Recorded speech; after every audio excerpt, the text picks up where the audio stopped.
Good morning friends.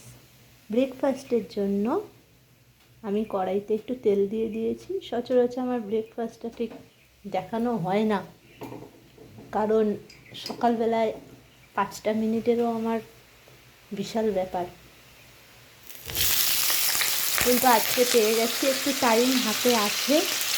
আমার হাজব্যান্ডও আজকে বাড়িতে আছে, যার জন্য একটু সময় পেয়েছি দেখে ব্রেকফাস্টটা দেখাতে পারছি।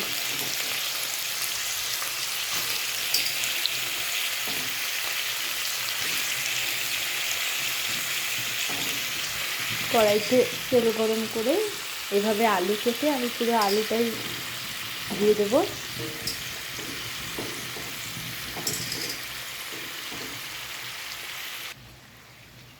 তারপর দিলাম নুন, হলুদ, একটা শুকনো লঙ্কা দিয়ে এবার আমি এটাকে নাড়বো।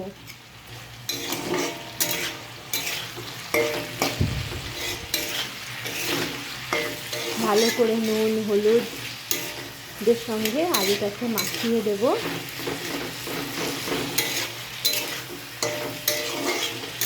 নুন হলুদ তেলের সঙ্গে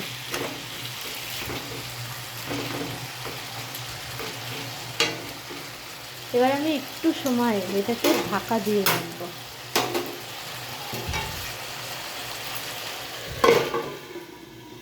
এতে কি হবে, আলুটা তাড়াতাড়ি সেদ্ধ হয়ে যাবে। এদিকে আমি একটু আটা মেখে লাচি বানিয়ে নিয়েছি ব্রেকফাস্টের জন্য। এবার আমি এভাবে বেলে, ওই লাচিটিকে বেলে রুটি বানিয়ে নিচ্ছি। অপর দিকে আমি চাটুটা গরম করে নিয়েছি। এবার একটা একটা করে রুটি ছেঁকে ফেলব। একটা রুটি আমি দিয়েছি, একটু যখন এরকম ফুট মতন লাগে তখন আমি রুটিটাকে উল্টে দেবো। এভাবে আমি তিনটে তিনটে করে রুটি ছেঁকব। এর উপরেই আমি আরেকটা দিয়ে দিলাম, দিয়ে এবার দুটোকে আবার একসঙ্গে উল্টে দিলাম। তারপরে আরও একটা দিলাম। একটু সময় রাখতে হবে, না রাখলে হবে না। আর গ্যাসটা পুরো ফুল বাড়ানো আছে।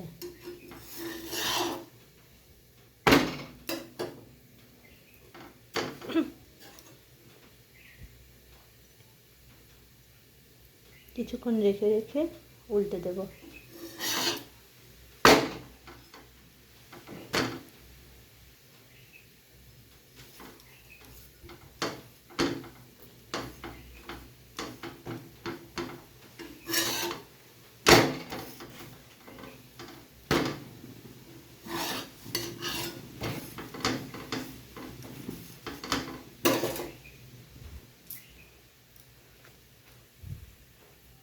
এবার আমি রুটিটাকে একটু ভালোভাবে ছেঁকে নেব।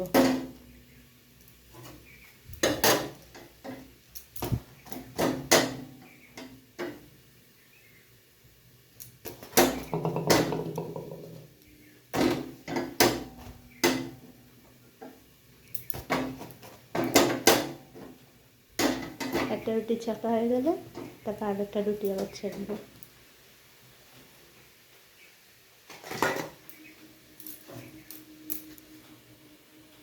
এভাবেই একটা একটা করে আমি সব রুটিগুলোকে ছেঁকে নিলাম।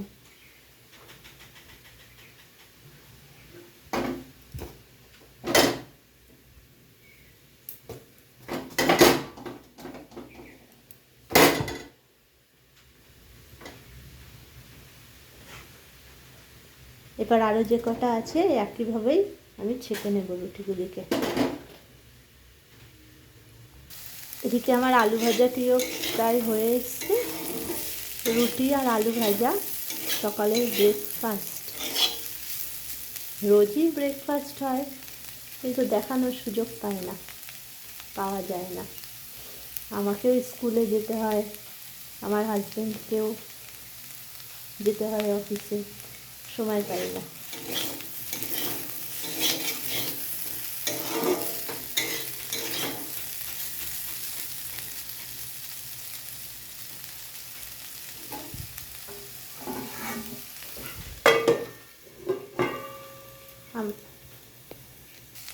এই যে এরকম লাল লাল আলু ভাজা এরকমই আমাদের বাড়িতে খায়।